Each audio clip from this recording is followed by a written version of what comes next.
കേവലം ഒരു third rate ക്രിമിനലിനെ arrest ചെയ്യാൻ പോലും കഴിയാത്ത താനൊക്കെ എന്തിനാണോ ഈ യൂണിഫോം ഇട്ട് നടക്കുന്നത്? സാർ, അത് വളരെ രഹസ്യമായ ഒരു നീക്കമായിരുന്നു. പക്ഷേ പബ്ലിക് എങ്ങനെയാ അത് മണത്തറിഞ്ഞു? പിന്നെ താൻ എന്ത് കരുതിയാ പോയത്? സാർ, രവിയുടെ വീട്ടിൽ 5 മിനിറ്റുള്ളിൽ എത്തിയെങ്കിൽ പ്രതി രക്ഷപ്പെടുന്ന സാർ തന്നെയല്ലേ എന്നെ വിളിച്ചു പറഞ്ഞത്. അപ്പോൾ കിട്ടാവുന്ന ഫോഴ്സ് എനിക്ക് ഉപയോഗിക്കാൻ പറ്റുള്ളൂ. മതി, നിർത്ത്. എനിക്കങ്ങ് തലസ്ഥാനത്ത് ഇരിക്കാൻ പൊറുതിയില്ല. വളരെ കാലത്തെ മോഹമാണ് CM-നോട് ഇരന്നു വാങ്ങിയ ഈ മന്ത്രിസ്ഥാനം. അവിടെ ഞാനൊന്ന് സ്വസ്ഥമായിട്ട് ഇരുന്നോട്ടണോ? സർ, CI മാർട്ടിനെ രവി വധിച്ചുവെന്ന് ഞാൻ വിശ്വസിക്കുന്നില്ല. വ്യക്തമായൊരു അന്വേഷണത്തിന് ശേഷം പോരെ അറസ്റ്റും മറ്റു നടപടിയൊക്കെ? നീതി നിർവഹണത്തിന് പോലീസിനെ എൻകറേജ് ചെയ്യേണ്ട ബഹുമാനപ്പെട്ട കളക്ടർ ഒരു കുറ്റവാളിയെ കുറിച്ച് എങ്ങനെ ഇങ്ങനൊരു തീരുമാനത്തിലെത്തിയെന്ന? അയാൾ കുറ്റം ചെയ്താലും ഇല്ലെങ്കിലും 48 മണിക്കൂറിനുള്ളിൽ അയാളെ അറസ്റ്റ് ചെയ്തിരിക്കണം. അത് അല്ലെങ്കിൽ എന്റെ ഇരിപ്പിടത്ത് ബാധിക്കും. മനസ്സിലായോ?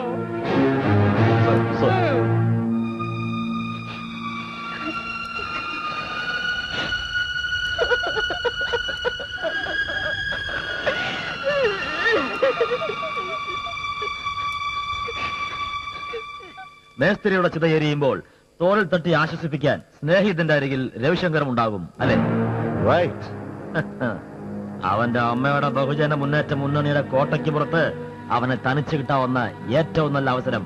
അധോലോകങ്ങളുടെ നായകൻ, the great underworld don Shri Ravishankar കൊല്ലപ്പെട്ടു.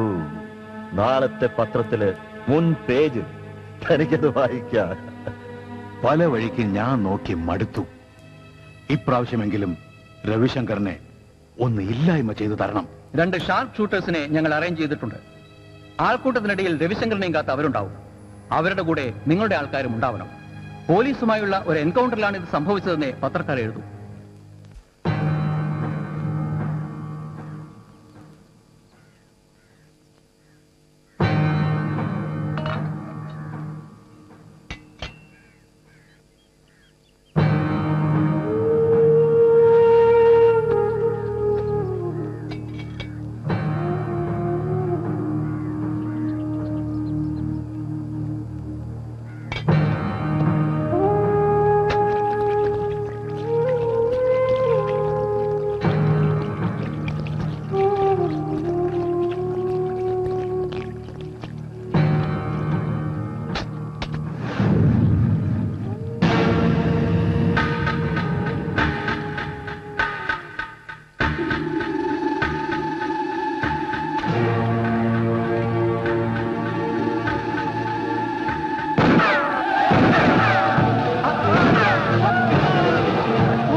രവി എവിടെ? അമ്മയും രാധയും ഞങ്ങൾ എല്ലാവരും ഇവിടെ ഉണ്ടോ?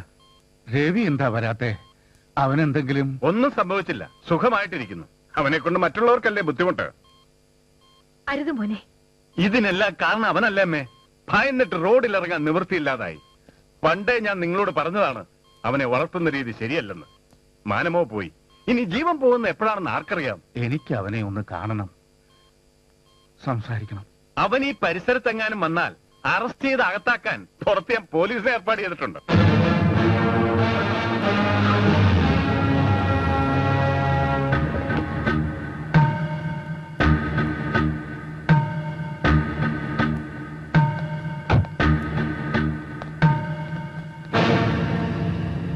രാവിലെ ഞാൻ അച്ഛനെ പോയി കണ്ടിരുന്നു.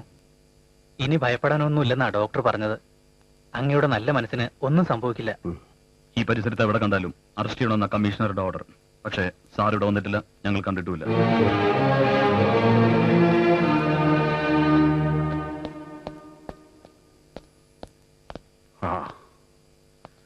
മറ്റുള്ളവരെ കൂടി കൊല്ലിക്കാൻ ഇറങ്ങിയതാണോ നീ?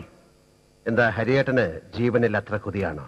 എടാ, പെണ്ണും പെടക്കോഴി ഇല്ലാത്ത നിനക്ക് മേലുകീഴ് നോക്കാതെ കളിക്കാമല്ലോ. എടാ, എന്റെ ഭാര്യ നിന്റെ ഏട്ടത്തി 2 മാസം ഗർഭിണിയാണ്. അവരെ നീ അനാഥമാക്കരുത്. എന്നെ മാറ്റി നിർത്തിയേ ഹരിയേട്ടൻ എന്നും ചിന്തിച്ചിട്ടുള്ളൂ. ജീവിച്ചിരിക്കുന്നവർക്കോ ജനിക്കാനിരിക്കുന്നവർക്കോ ഞാൻ ഒരിക്കലും ഒരു ബാധ്യതയാവില്ല. എന്റെ വഴിയും കാലവും ഞാൻ എന്നെ നിർണയിച്ചു കഴിഞ്ഞു. ചിതയ്ക്ക് തീ കൊളുത്താൻ, ആത്മാവിന് പുണ്യം കിട്ടാൻ എന്നും അച്ഛന്റെ അരികിൽ ഹരിയേട്ടനുണ്ടാവണം. എന്നെ ചൊല്ലി കുടുംബത്തെ നകന്നു പോകരുത്. മാഡം, എന്താ ഇത്? Leave letter. വീട്ടിലെന്തെങ്കിലും? ഒരു മേലുദ്യോഗസ്ഥ എന്നതിൽ കവിഞ്ഞ അടുപ്പമൊന്നും നമ്മുടെ ഇടയിൽ ആവശ്യമില്ല. എന്റെ പേഴ്സണൽ കാര്യങ്ങൾ ഇന്റർഫെയർ ചെയ്യരുത്, പ്ലീസ്.